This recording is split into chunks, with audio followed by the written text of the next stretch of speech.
Would you please stand?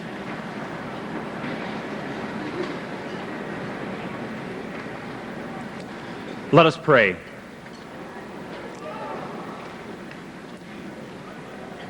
Lord, today we celebrate a lifelong journey with you and a major milestone on the way.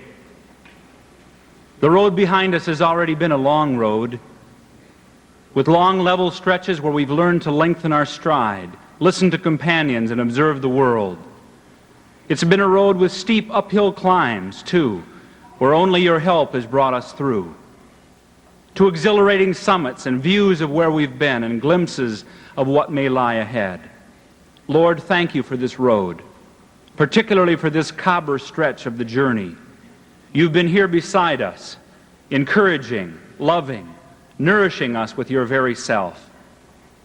And as we look ahead, we know you have a call for us. Guide us to the path to walk, a way that will bring us to a job that needs to be done, to people who need us, to problems that need solving, to injustices that need changing. Use our education, our gifts, our faith, our energy to make this a better world, a world more as you intend it. In the name of your Son, Jesus Christ, amen.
Members of the class of 1987, distinguished platform guests, members of the faculty, and friends assembled, we welcome you to this commencement ceremony. Cobbers influenced the affairs of the world in hundreds of different ways, but throughout our history, more of our graduates have chosen to become teachers than have chosen any other profession. And we believe as a college that teachers, next to parents and pastors, are the most influential people in the world, all of which makes logical the choice of a teacher as our commencement speaker. And this particular teacher is one of you and one of us. He is a Cobber.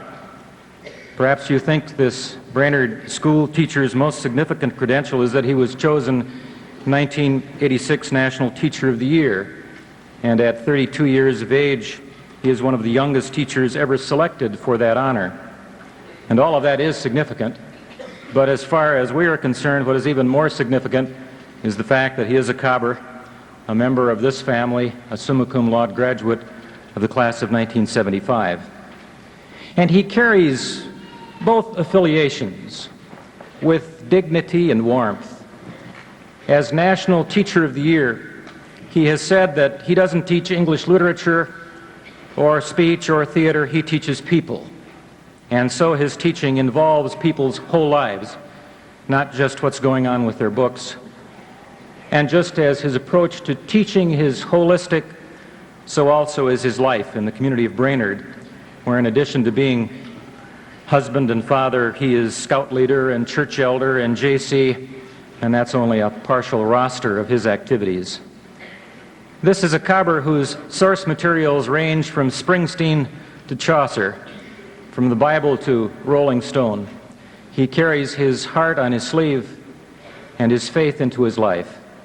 Members of the class of 1987, I am pleased to present a distinguished teacher and Cobber, Mr. Guy Dowd.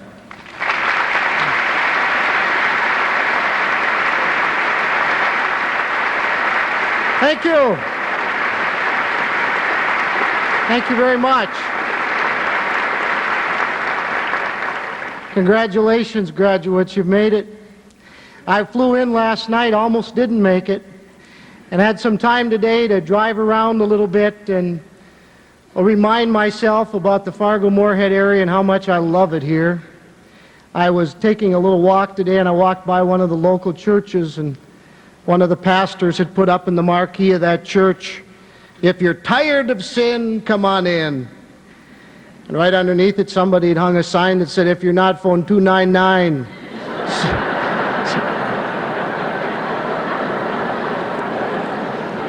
And I was reminded of the wonderful spirit here there is in Moorhead, and what an honor it was for me to be here and have a chance to address you graduates, this graduating class. I've spent a lot of time in airports this year, traveling all over the country. God showed me something last night. God showed me that He showed me how I would die. I'm going to die running to catch a plane. In fact, yesterday when I was in Pittsburgh, I went to check my bags in, and I said, I'd like this bag to go to Miami, and this bag to go to New York, and this one to go to L.A. And the flight gal looked at me, she says, "Well, we can't do that." I said, "Why not? You did it last week."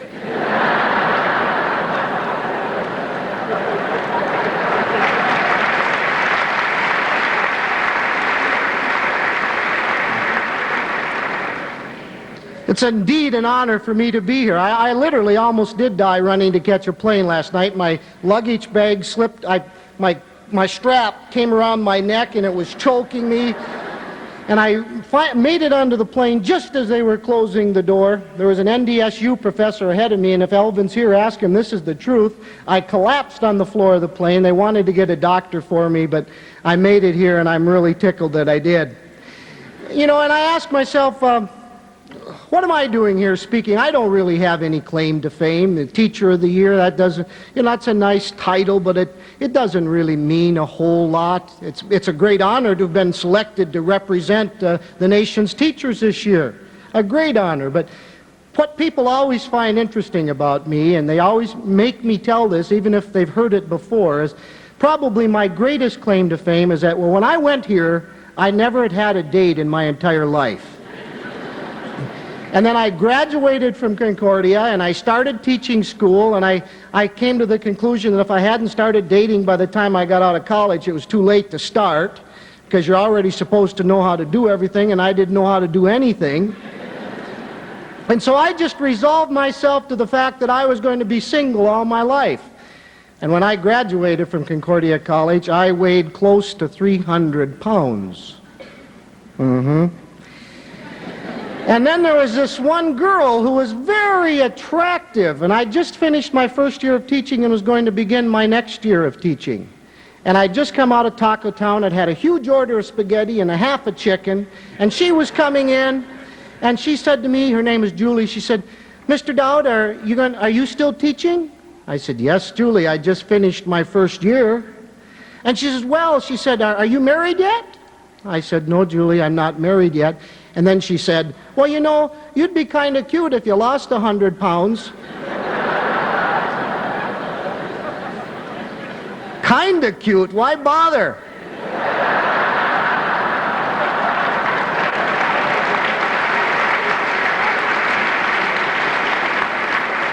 Well, so I lost 127 pounds, and I've kept it off ever since. I'm proud of that. And once I lost that weight, I noticed that girls started looking at me a little differently. Possibly because I was looking at them a little differently. And I thought, well, maybe there's a chance for me after all. And to make a long story short, I started dating this one after she'd called me and asked me about 3 times. And we went together for 3.5 years before I finally got up enough courage to ask her to marry me. And once we decided to get married, we thought it'd be a wonderful idea if our parents met each other. My father was widowed and her mother was divorced, so I invited my dad and her mom to my house. And I made my famous roast beef dinner. And our parents, they hit it off unbelievably well. Unbelievably well. So this girl, Tammy and I, we were married in June, and our folks were married in August. Wait a minute, which means if you stop and think about that for a minute, that made my father my father-in-law, my mother-in-law my stepmother, my wife my stepsister, and that makes my sons my nephews. And just a month ago, my sister gave birth to my niece. So I don't have any claim to fame, except that's somewhat interesting, and people always enjoy hearing. Tell you the truth, I've been giving lots of speeches this year, and you know which ones I detest the most? Commencement addresses. I was asking myself about, now, Guy, how many commencement addresses have you been to? And I couldn't even begin to count them. And I asked myself, well, what did these commencement speakers speak about? I couldn't remember. The only thing I remembered about commencement was that it was hot. That's the only thing and so I thought, I don't really like speaking at commencements. And so I thought I'd do what Winston Churchill did. Winston Churchill, the Prime Minister of Great Britain, was supposed to give a commencement address, and he hadn't shown up. And they were getting worried that he wasn't going to make it. And just when he was supposed to speak, up pulls his black Bentley. And the chauffeur gets out and goes and he opens up the door. By this time, Winston Churchill's an old man, and he gets out and he walks up to the lectern. He surveys the audience. And then he said, "Young people, never give up. Never. Never. Never." And then he turned around and he walked back to the Bentley.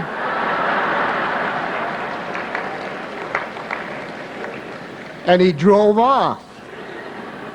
You know, because there's this little formula that you're supposed to follow in graduation addresses. Get up here and tell you to go for it. Grab for the gusto. The world is waiting for you. Go out there and do it. And we get a little sick of hearing that over and over again. And so then I thought, well, Guy, this is your time to write a prepared speech, a manuscript speech. Fill it with the best words in your vocabulary. Get out the thesaurus, you know. Be real scholarly. Show them that you're not stupid. That you can use some wonderful alliteration. And, you know, put together a classic address. I didn't have time to do that. And so then looking at the speakers we've had the last few years here, I thought, I'm going to be political. The Democrats need a chance.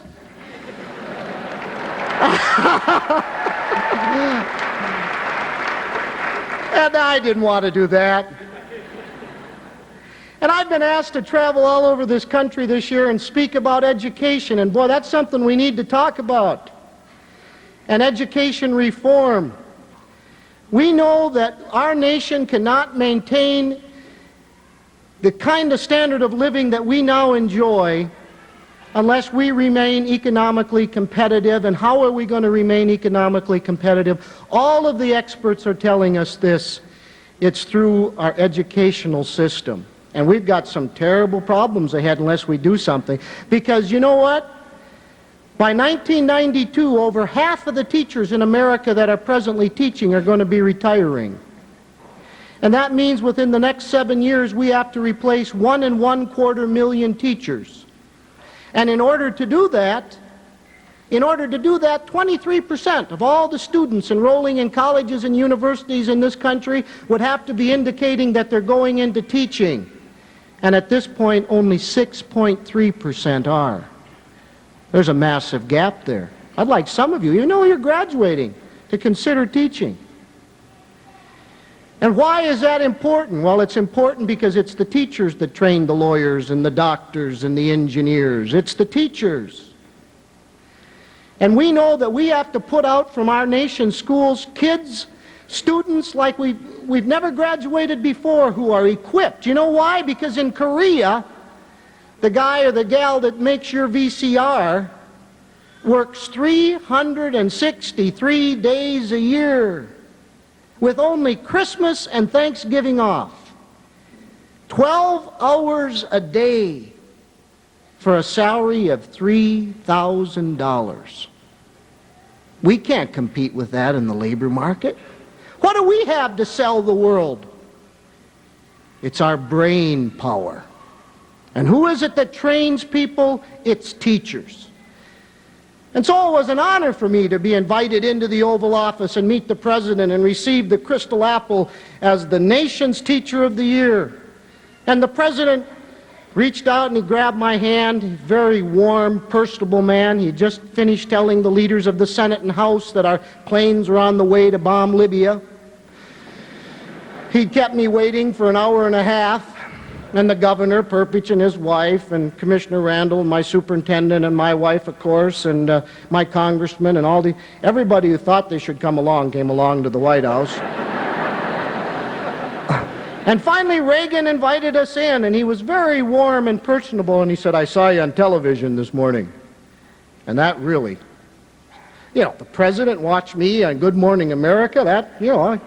I didn't think he got up that early. But, that's what I'd read. Now, but then he was extremely kind man, and he said, when you said on television that you don't teach English, and you don't teach speech, and you don't teach world literature, but you teach students, he says, that touched my heart. He says, that reminded me of those teachers that I had that really made a difference in my life. And then he reached into the vest pocket of his coat, and he pulled out a piece of individualized note card stationery, gold embossed presidential seal, and his name across the top. And he said, I came across a poem a number of years ago about the importance of teachers. And, if you don't mind, I'd like to read it to you. And I said, oh, go ahead. That's a lie, I didn't say that.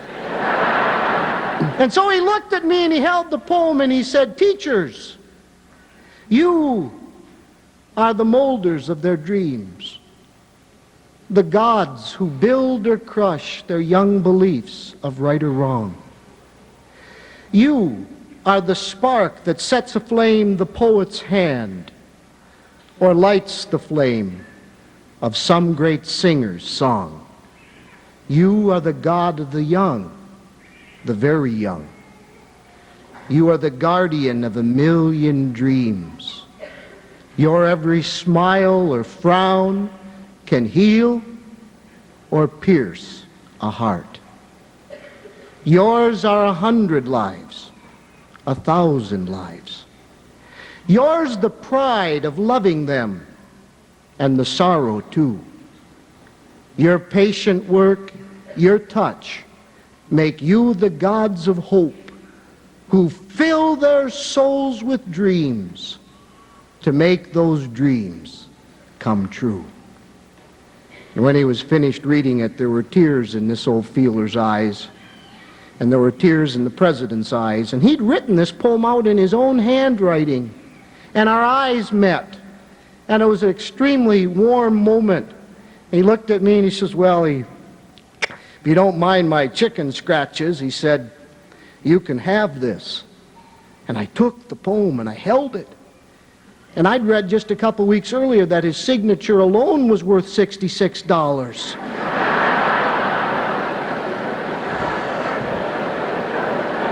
So on a teacher's salary, I started counting up the words. That's a lie. But you know, molders of dreams, the spark that lights a musician, a singer's song, an artist's hand, teachers. And I asked God, I said, God, I'd like to be the very, very most important person of all. Give me the most important job of all. And he said, be a good dad. Be a good dad. Because parents are our greatest teachers. But the importance of teachers. And you know what teaching is? Teaching is about molding, shaping, forming, implanting, sowing, sometimes planting seeds that you never even really see them grow. I'm sure you graduates are elementary teachers and high school teachers who today, because of some of the work they've done in your life, some of the seeds they've planted, they're beginning to grow and they're going to blossom beautifully.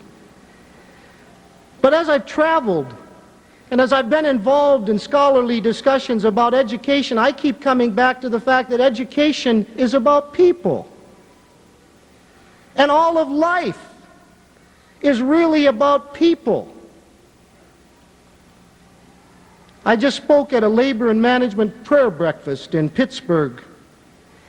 And once we've settled the union contracts and management has had their say and labor's had their say, and in education, once we've turned the lights off in the classroom and put away the books and handed out the grades, and once you've come up and you've received your diploma, then what? You see, all we really have left is each other and how we respond to each other. Life is really about relationships, not about degrees, not about jobs or Rolex watches or BMWs. Life is about relationships. And on a day like this, I can't help but remember May 3rd, 1975, where I sat where you're sitting. My mom and dad, my mother was dying of cancer. And so they'd driven up the night before. It's the only time I ever remember my mother and dad staying in a hotel or a motel room. They drove up and they spent the night on Saturday night so they could be here on Sunday morning. And just a little over a year later, my mom died. And of course, my dad remarried. A few years later, became my stepfather.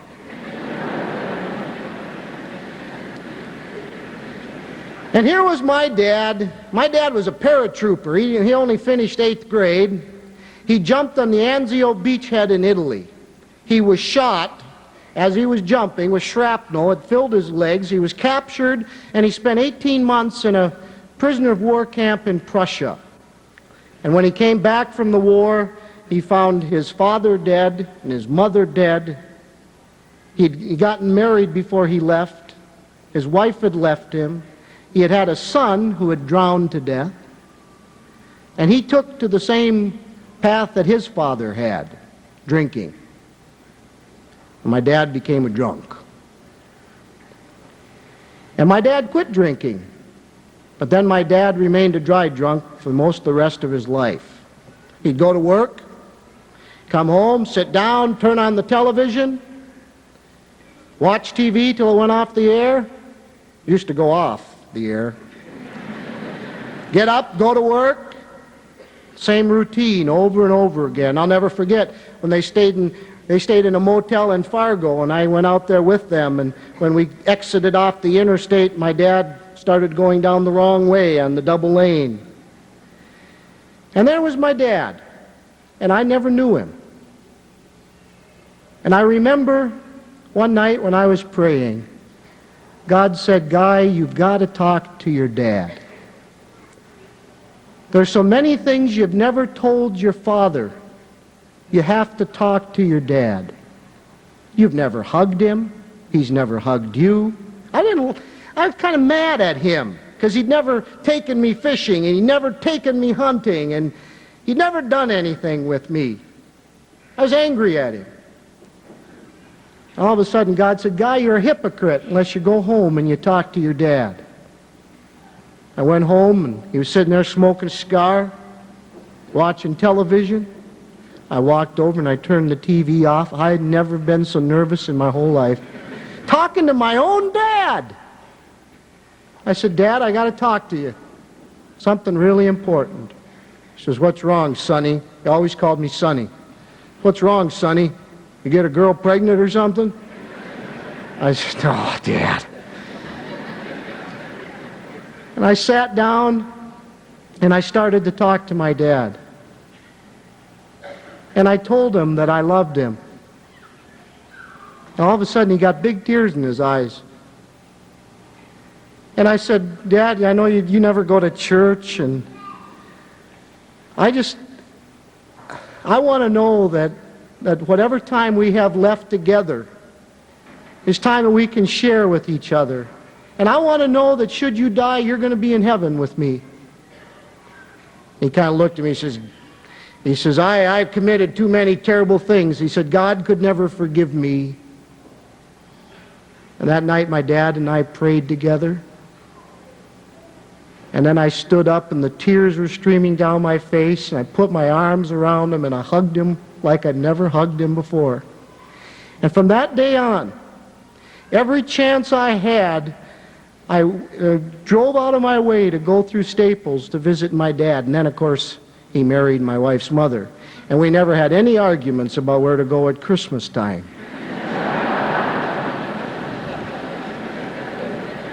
But you know, then in 1985, I was chosen Brainerd Teacher of the Year. And they were going to have a great big party for me. And it was right after the Wednesday after Palm Sunday. And my dad and my mom came to the house. And as they were ready to leave that evening, Dad said, we'll be there Wednesday for your party. And he gave me a great big hug. And he kissed me right on the lips. I about died. And he walked out. He says, see you Wednesday, Sonny. I said, see you Wednesday, Dad. Next morning at 9 o'clock, I was at school, and the phone rang.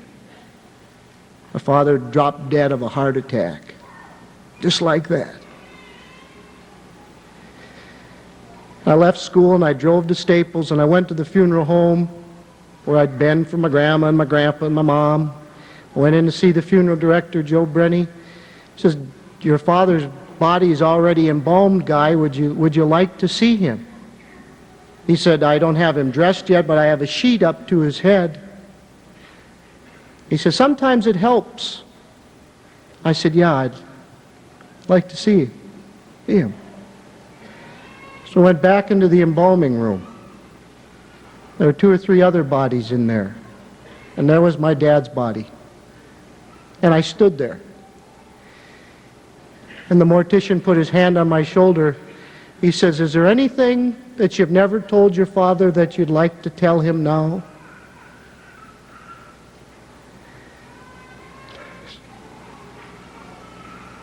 No. He says, oh, that's so unusual. And then a couple days later, right before the funeral, the family was having its last moments. And as I was standing there, my sister came up to me. She had an envelope and it was real thick. And she walked over to the body and she pulled up the coat and she stuffed it in my father's pocket of his coat. I said, what's that? She says, it's a 17-page letter of all the things I always wanted to tell him, but I never did. Then my other sister came up and she put in a letter. And then my brother came up and he put in a letter. And they looked at me and they said, did you write a letter? No. No. You see, this world isn't about jobs. It's about relationships. That's what determines happiness in life, is relationships. Relationships with family. Relationships with friends. Relationships in the community and the community of the world. And most important of all, a relationship with God and His Son, Jesus Christ. Because I don't need to weep because I'll never see my Father again, because I believe in eternity. And it's our relationships that determine that eternity. You're graduating from a college that says its purpose is to influence the affairs of society by turning out men and women dedicated to the Christian life. That doesn't matter whether you're going to start at a $40,000 a year job or you're going to go into the mission field. What really matters is if you're really dedicated to relationships and living a life of service. Because it's only by living a life of service that you find fulfillment and happiness. And it's only by having good relationships with family and friends and with God that life becomes meaningful. There's a song out. I guess it's in response to the PTL scandal. Would Jesus own a Rolex watch? Or drive a BMW? I know lots of things Jesus would do. So go out. Influence by being dedicated to the Christian life. And that's a life about relationships and about service. Somebody said, you got to end, Guy. You have to finish your speech by singing a song. I said, I would never sing a song in front of the Concordia choir. But this song kind of sums up what I'm saying. I sing it to my classes. I tell them, hey, I'm not Bruce Springsteen. You know, they wanted me for Bon Jovi, but But this is a song by Bob Dylan from Hibbing, and it's my wish to you graduates. It's called Forever Young. And you know how you stay forever young? It's when you got your relationships right and you live that life of service. May God bless and keep you always. May your wishes all come true. May you always do for others and let others do for you. May you build a ladder to the stars and climb on every rung. That's Dylan. May you stay forever young. Forever young. Forever young. May you stay forever young. May your hands always be busy. May your feet always be swift. May I have that firm foundation when the winds of change shift. May your heart always be joyful. May your song always be sung. May you stay forever young. Forever young. Forever young. May you stay forever young. May you grow up to be righteous. May you grow up to be true. May you always know the truth and feel God's love surrounding you. May you always be courageous, stand upright and be strong. May you stay forever young. Forever young. Forever young. May you stay forever young.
Rose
I wish to recognize, for the purpose of bringing and greeting, Dr. Norman M. Lawrenson, Chair of the Concordia College Board of Regents. Dr. Lawrenson.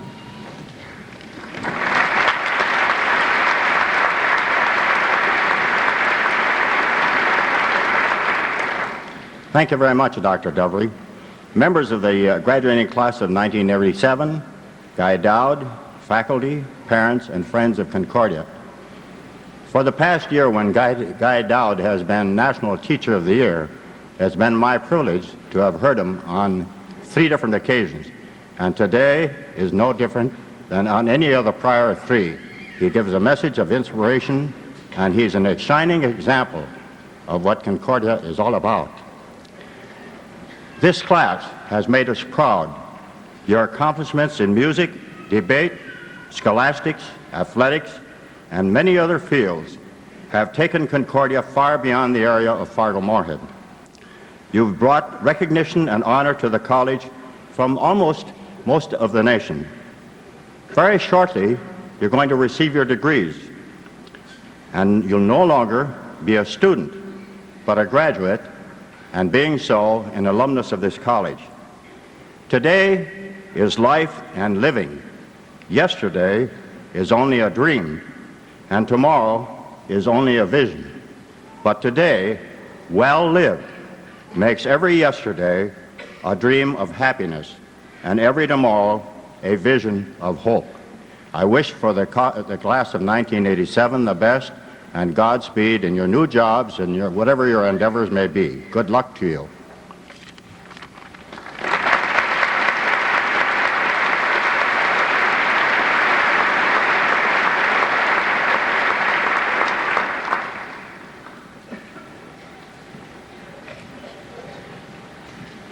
I wish to recognize at this time Dr. David M. Gring, Dean of the College, for the purpose of presenting the candidates for graduation.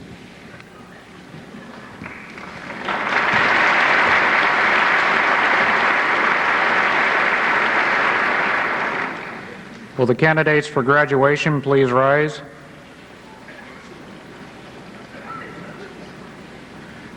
Mr. President, the persons here assembled have completed the requirements for the Bachelor of Arts or Bachelor of Music degrees and have been so certified by the Senate of the Faculty of Concordia College.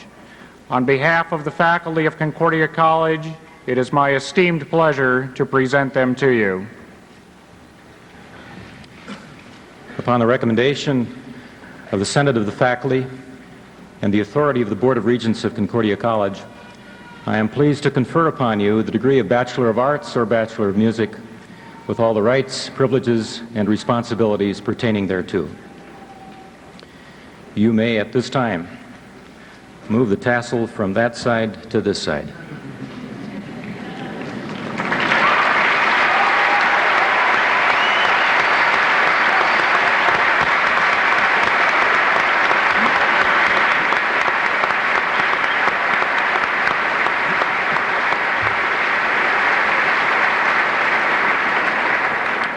Please be seated. Ladies and gentlemen, in recognition of the temperature and out of respect for the occasion and the graduates, we ask you to withhold your applause until each group of graduates have received their diplomas.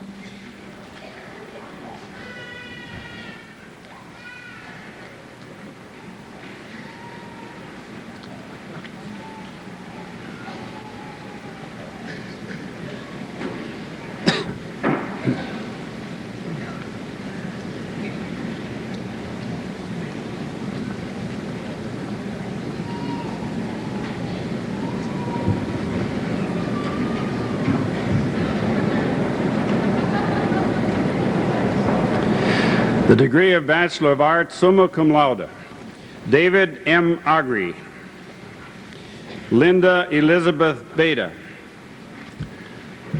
Lori Faulkner Brazi, Marcia Ann Carnes, Julie Ray Gilbertson, Shelley L. Goldstrand, Rebecca Marilyn Green, Berkeley John Guzzi, Brian A. Heil, Ann Naomi Hermodson, Elizabeth Joan Heastand, Marnie Yvonne Johnson, Olaf Chervin,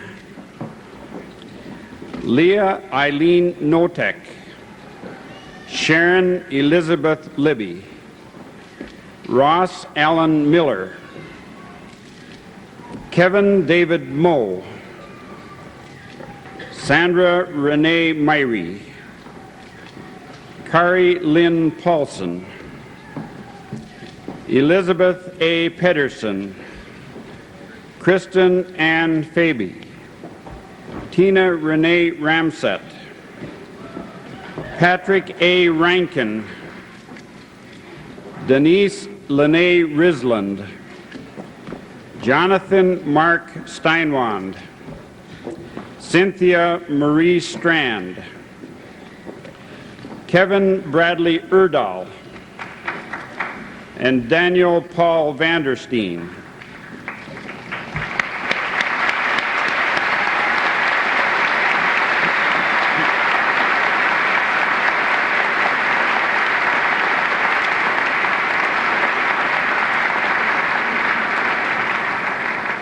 Magna cum laude, Holly Faye Anderson, Heidi Marie Berg, Kristen Marit Block, Linnell Marie Borchert,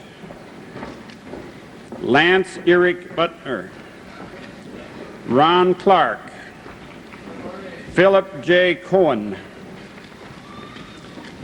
John Corey, Andrea L. Cummings, Jan Marie Danielson, Jennifer Christine Dinetz, Louise Dittmer, Todd E. Ellinger, Leslie Joy Erickson, Mary Beth Flagstead, Mark Lloyd Frosacker, Mary Margaret Genero, John Anker Jeffrey Jr., John Henry Glover, Gail S. Gunter, Hugh Jeffrey Hansen, Timothy Edward Harlow, Joel B. Harmer, Catherine Ann Heisted, Gail Lynn Hebert, Sarah Jane Holge, Thaddeus J. Holmquist, Eric Britton Holton, Sherry Lynn Holtz, Nicholas Charles Howard, Brenda J. Hurt, Stephanie Ann Hutton, Christina Lynn Jackson, Daniel Jaworski, Lynette Johnson, Carl Otto Kamrud, Kristen K. Knudsen,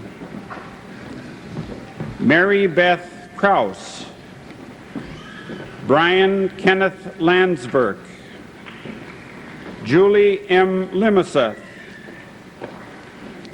Eileen Hiromi May, Heidi May Moran, Valerie K. Martinson, Rodney John McCutcheon, J. Dean Miners, Dwight Edward Mickelson, Jennifer Lynn Moe, Mary Beth Mall, David Martin Nelson, Susan Marie Olson, Ann Elizabeth Olson, Lynn Marie Olson,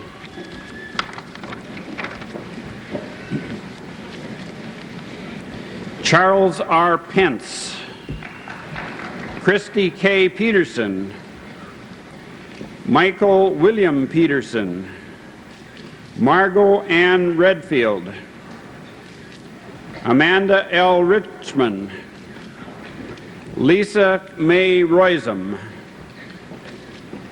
Kay Solveig Roverud, Mark Todd Ruff, John Thomas Savageau, Vicki Lynn Scheifele, Lisa M. Schackenmeyer,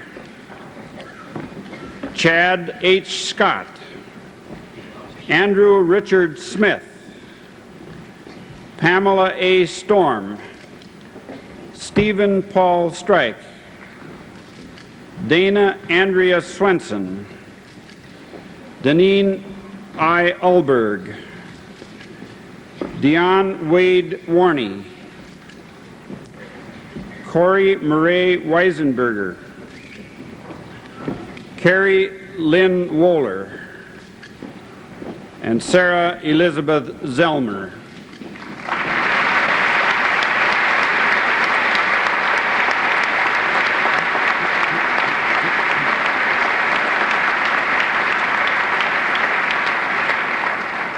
Cum laude, Michael J. Andring, Ronald E. Bagleen, Jennifer Lynn Barnett, Margaret Marie Berg, Stacia Tara Berg, Deneen K. Blackley, Todd Boleen, Mark K. Brower, David Bird, Catherine Colby, Lisa Ray Crandall, Silas Danielson, Connie Marie Drena, Thomas A. Ide, David Robert Ellefson, Ellen Carol Feiner, Wendy Jo Franta, James W. Fulbright, David L. Hagan, Julie A. Hanneman, Karen L. Hansen, J. Allen Harder, Shelley Hartman, Lori Ann Haugen, Pamela Ann Helms, Sarah Christine Herman, Philip Douglas Hofstrand, David C. Holland, Paul V. Holland, Holly Marie Holt, Sabina Renata Hornung, Catherine Jean Hoylo, Ronald L. Huseman, Jr., Rex A. Huntoft, Cheryl L. Johnson, Tyler James Johnson, Kurt I. Kamrud, Rachel Norita Kath Dvorak, Carla Sue Kellner, Katie Sue Kloster, Catherine Ann Kraus, Carrie Lynn Kugath, Timothy John Larson, Aaron Edward Larson, Mary Lee Lindberg, Kristen Jean Loyson, Peter J. Lund, Lori Jo McClamrock, Gretchen Ruth McEwen, David R. Moline, Wayne Robert Mielke, Kai Menk, Gregory J. Moore, Ann L. Morstead, Carol Elizabeth Norland, Nancy K. Olson, Larry R. Pappenfuss, Anne Renee Pedersen, Kara Jane Pesch, Marnay Carol Peterson, Jonathan A. Roram, John Martin Samuelson, Suzanne M. Schwartzlander, Cynthia L. Sievertson, Joan Laurel Seward, Jennifer Simpkins, Stephen P. Sleddy, Stephen J. Smith, Cheryl Ann Stensley, Holly Martin Van Doren, Charlene Louise Vogt, Jan Marie Wething, Lynette Marie Walenitz, and Eric Ziegler.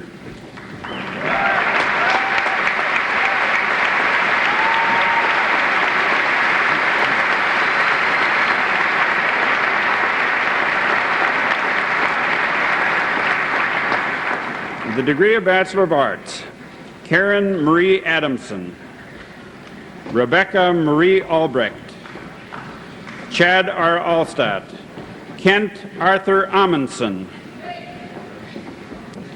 Sarah Jane Amundsen, Louise E. Anderson, John A. Anderson, Melissa K. Anderson, Patrick J. Anderson, Paul Allen Anderson, Stephen J. Anderson, Mark Dana Arlt,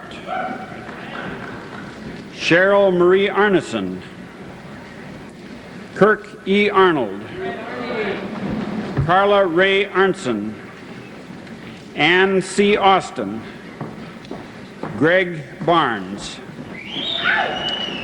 Dean James Barta, Sally Ann Bartell, Tamara Jean Bauk, Bradley Dean Bergstrom, Timothy M. Bjerge, Peggy Sue Bjork, Jeffrey John Blank, Jonathan Monty Blumquist, Chris Michael Bunnell, Joni Lynn Bunnell, Richard Borgie, Paul J. Borgen, Barrett Borson, Michael Eloyd Beressa, Deborah Sue Brayland, Jill Catherine Brand, John Francis Breyer, Kimberly Karen Broen, Pamela Ray Bronson, Nancy Lynn Brook, Jill Marie Brunsberg, Christy K. Bummer,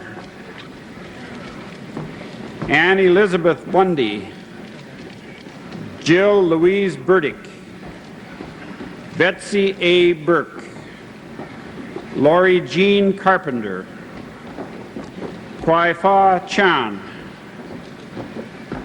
Dale Frederick Chapel, Lee Thornton Christensen, Kerry Michael Colpitz, Randy Scott Kramer, Ricky J. Kramer, Khalid Abdullah Darbul, Roger William Dorsey, Sue Elizabeth Dosland, Diet Dove, Joel Duray, Charles Jacob Deerhaug, Marvin A. Eberling, Patricia Ann Edmond, Mark Jeffrey Eliason, Anne Louise Erickson, Jane Erickson, Sandra Lynn Erickson, Randy J. Evavold, Shannon James Farley, Kathleen Marie Farrell, Mark Roger Femright. Paul Arthur Finlayson. Kirsten Elizabeth Fisher. Guri Johanna Fornes. Morgan Philip Fornes. Kirsten Leona Fransvag. Thomas T. Fugelsted. Jill Renee Gemunden. Robert T. Gemunden. Steen Christian Gilbertson. Todd Gregus. Douglas A. Gray. Kristen Ann Hagelin. Denise Annette Halverson. Susan Joy Hamry. David P. Hansen. David John Hansen. Susan K. Harris. Brian J. Haugen. John A. Held.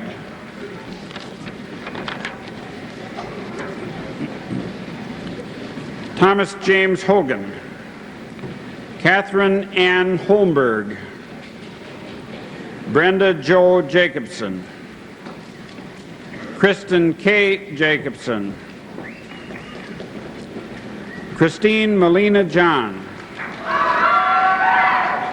Marcia Wynne Johansson. Amy J. Johnson. Anne Marie Johnson. Leif Olaf Johnson. Mark Bradley Johnson. Mark Luther Johnson. Nathan Paul Johnson. Tim A. Johnson. Janelle Corrine Jurgensen. Krista K. Calai. Nancy Lynn Calpine. Vicki Lynn Kastner. Sean Kelly. Colin C. Kerslake. Catherine Ann Klaustermeyer. Diette Renee Knudsen. Lori Ann Kolodechuk. Tammy K. Liebold. Krabenhoft. Paul M. Croning. Mary Beth M. Kruger. Kristen Cleo Koobs. Mark Daniel Larson. Scott Allen Larson. Brian Douglas Larson. Linnea Ann Larson. Marilyn Elaine Larson. Nadine Ina Larson. Stephen Andrew Larson. Tara Lynn Larson. Christy K. Lyseth. John Renee Lenz. Bell Kittling Lung. Karen Lillehaugen. David Allen Link. Orpha Liz Link. Joyce K. Linerud. Marcia K. Loken. Jane Marie Linney. Jane Leslie McDonald. Diane Marie Madsen. Heidi Joy Martinson. Philip Albert Matson. Greg Wyman Mao. Dale Edward McCullough. Ann M. Megrand. Nancy Lee Melgard. Paul D. Melvey. Carla Lee Miles. Charles Andrew Miller. Mary Juliette Millerhagen. Kirsten Ann Montgomery. Denise Monique Morin. Daniel J. Murray. Julie Ann Murray. Mark Dale Myrie. Karen L. Nelson, Todd Allen Nelson, Christine Jeanette Nelson, Kirk M. Nelson, LaRae J. Nelson, Lisa Ann Nelson, Jason Lee Ness, Susan Jane Ness, Thomas Wallace Ness, Michael John Nielsen, Christy Ann Nord, Jody Ray Nordland, Val Ray Marie Nordmark, Darren Lee Northagen, Mark S. Nygaard, Paul Eric Nissetvold, Jan Marie Osell, Amy Jo Olson, Lori M. Olson, Mary Beth Camille Olson, Lisa Marie Althoff, Douglas A. Oram, Diana Lynn Overson, Susan Pagel, Kenneth W. Paschke, Michael Scott Paulson, Kirsten Marie Pedersen, Renee Rochelle Peluso, Annie N. Peterson, Barbara A. Peterson, Jane Marilyn Peterson, Marla Jean Peterson,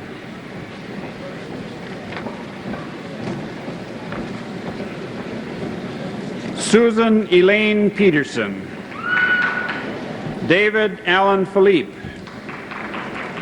John Allen Pipcorn, Timothy Gerald Pillar, Sean Plant, Jason R. Pribernow,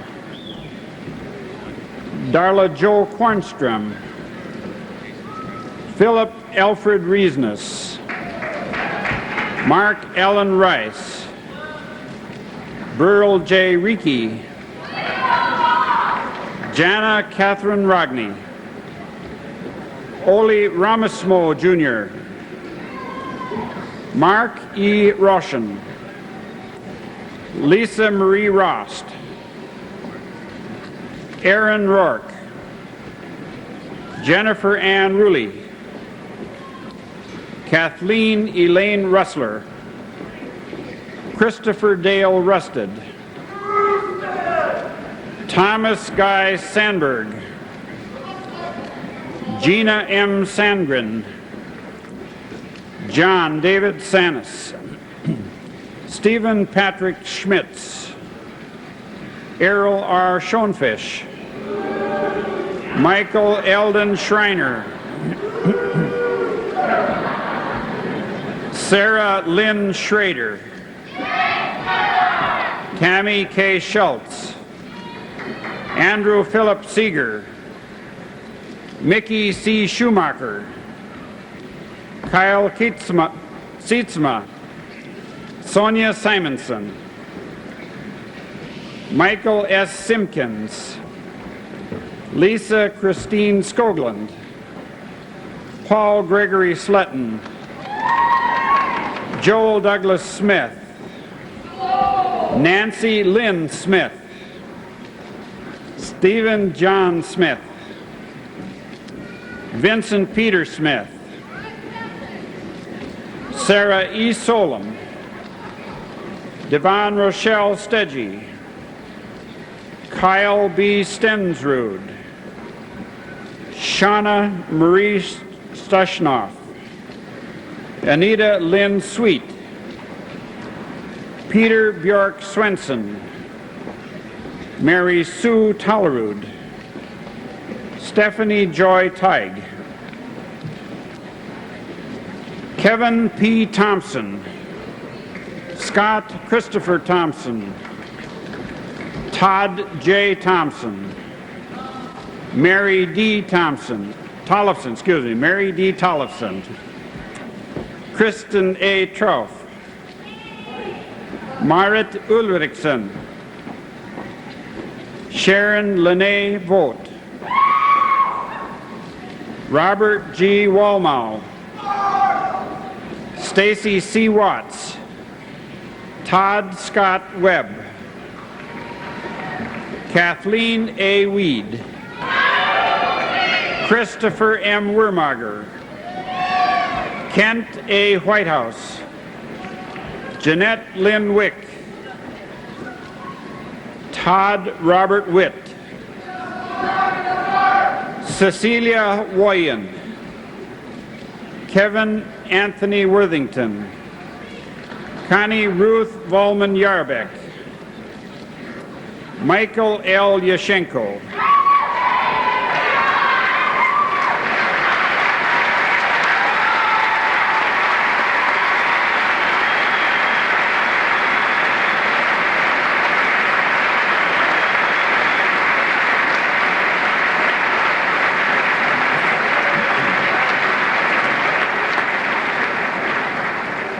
the degree of Bachelor of Music, magna cum laude, Mary Margaret Fix.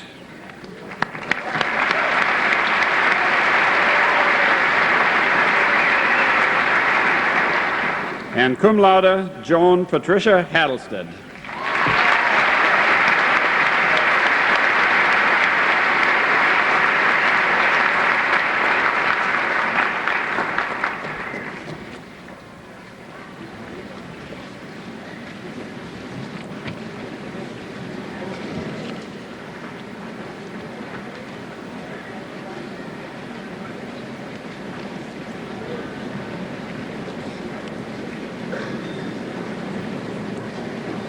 Speaking on behalf of the senior class today is Julie Limaseth. Julie is from Cincinnati, Ohio, and she is a cobber for all seasons if there ever was one. Her participation in the college community has involved singing in 2 of our choirs, participating in Concordia Theater. She was manager of the job shop and a member of the speech team, and most recently earned first place honors in poetry reading at the National Tournament of Pi Kappa Delta, the Forensics Honorary. Julie has majored in psychology and communications and was elected to membership in Omicron Delta Kappa, our National Leadership Honorary. Julie recently accepted a position with the St. Paul Companies. So, ladies and gentlemen, I am pleased to present, in behalf of the class of 1987, a cobber for all seasons, Julie Limaseth.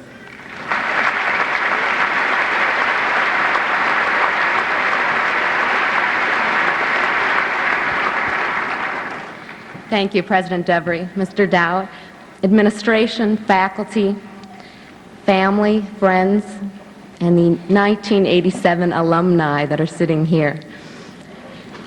If we were to go about and thank everyone that is causing all of this heat in this room for everything that they've contributed to us and helping us get through these 4 or 5 years that we've had here, it would be another Academy Awards. So I'd like to just say a blanket thank you to everyone that is here and all that they have done. And I'm sure you'll get a lot of personal thank yous afterwards. A lot of us are thinking not about just today and this service that's almost over, but tomorrow. As Guy Dowd said, what then? And for me, it's involved a lot of interviewing. Some of you have done interviewing for graduate school, interviewing for careers or summer employment. And the one question I kept asking myself is, how will this position use my education? Well, what I found is not that the position will use my education, but what this education has made of me. And we've all gotten a lot of education from this college that isn't measured by GPA. There are really 2 philosophies that we can look at when we look at education. And the first is education as a means to an end. The end would be today. The second would be education as a continual process. And I'd like to look at both of these a little bit with you today. First is education as a means to an end. And what this is that we went to college because of the doors that it could open. College provides credentials for us to go to graduate school or to find a career.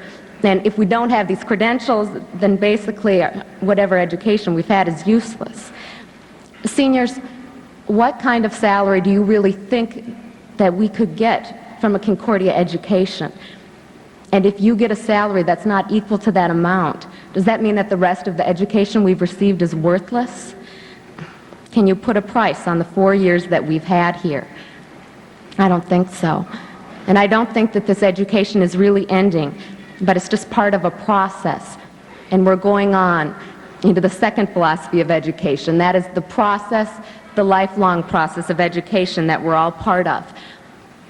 There's a story about a traveler in medieval times. He meets 3 stonecutters along a road and asks each of them what they are doing. Each has similar tools and similar stones. Well, the first answers, I'm cutting stone. The second answers, I'm shaping a cornerstone. But the third answers, I'm building a cathedral. A cathedral. One way we can look at education. The first 2 are working because it's a job, because they get paid for it. The third is looking beyond that immediate task and that immediate reward and seeing how he is contributing to the process. We have built the foundation to that cathedral at Concordia, as we've heard all week long. But there's a lot more learning to do as we go out tomorrow with this college degree in hand to build the rest of that cathedral for us. Looking at education as a process means isolating these 4 years at Concordia and then looking beyond. How have we changed in these 4 years that we've been here? And what do we want to take from Concordia as we continue on in the process of learning? I've isolated 2 things that I hope that each of us can take beyond this day other than just our academics and our degree. The first thing is our liberal arts education. Some people think of liberal arts as learning a little of everything but not a lot about anything. It's the kind of education that you receive in order to win Trivial Pursuit. Well, we don't want you to take a Trivial Pursuit philosophy about liberal arts out of here. One way you can look at liberal arts is that it provides a cognitive schemata, a framework for looking at different things. It's kind of like a pieces in a jigsaw puzzle. Each piece has an individual identity on its own, but put together, they make a picture. We have the capacity to understand others' viewpoints. We've been trained in a variety of areas. Hence the core curriculum. We might have had philosophy, political science, mathematics, communications, religion. But each of these will remain individual philosophies and identities unless we put these together through our integration classes, through talking with our friends, and learning how all the pieces fit together. We are trained to see the social, economic, and physical aspects of everything that we have learned here. And we can put them all together and understand others from each of these different perspectives. Not only liberal arts, but there's also something else about this Concordia community that I want you to take outside of the boundaries here, and that is our friendliness that we have here. Now, a lot of us have made fun of the happy cobber over the last 4 years, and some people will refuse to say, "Hi, how are you?" because they know fine will be the answer, regardless of what's going on in their life. Well, there is something that is a benefit out of all of that, because it makes an impact on your life. When someone greets you by name, says, "Hello, how are you?" it really lets you know that you're worth something. What this is another nature versus nurture argument. Are we attracted to Concordia because of something within us that's friendly? Or is it just the environment, and we're going to go out of these boundaries and leave the friendliness here? I mean, you can't say hello to a stranger on the streets of New York City, can you? Well, perhaps you can, within reason. You can take some of Concordia with you, leave some of yourself behind, as Dean Gring said at the honors luncheon. And what this really means is we can take this friendliness outside of here. And if we do, we have the power to influence others exponentially by saying hello to 2 people, and they might in turn say hello to 2 people, and so on and so on.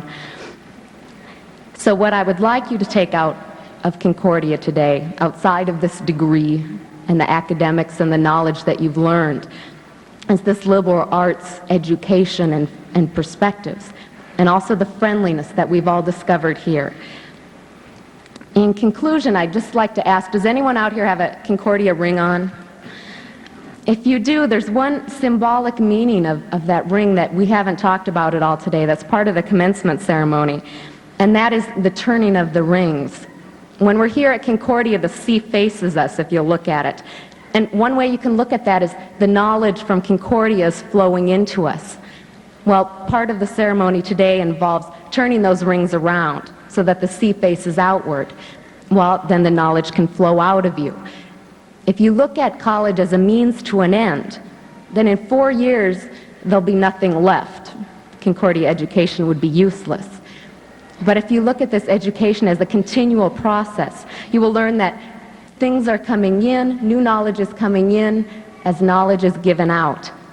And it will continue. Knowledge is not finite, and what we've learned here at Concordia will never end. This is not the end of education, and we've just finished a step along the process of our education here. Congratulations, graduates.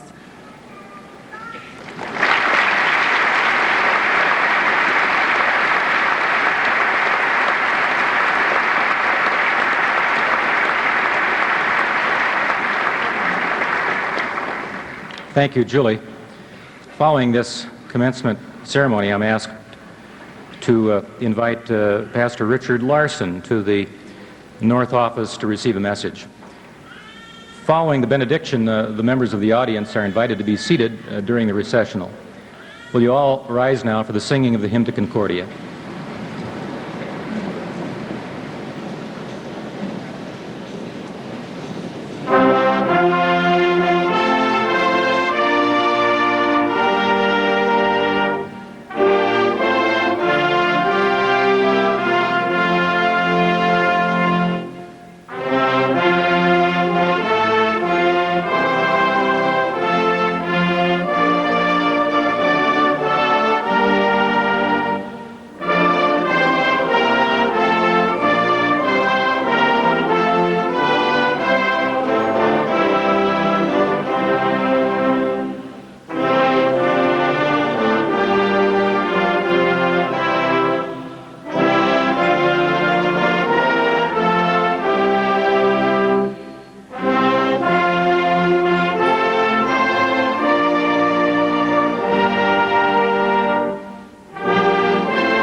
O Lord God, you have called us your servants to ventures of which we cannot see the ending, by paths as yet untrodden and through adventures unknown. Give us faith now to go out with good courage, not always knowing where we're going, but knowing always that your hand is leading us and your love is supporting us through Jesus Christ our Lord. So peace I leave with you, my friends. Shalom, God's peace in all you do. Go in peace, serve the Lord,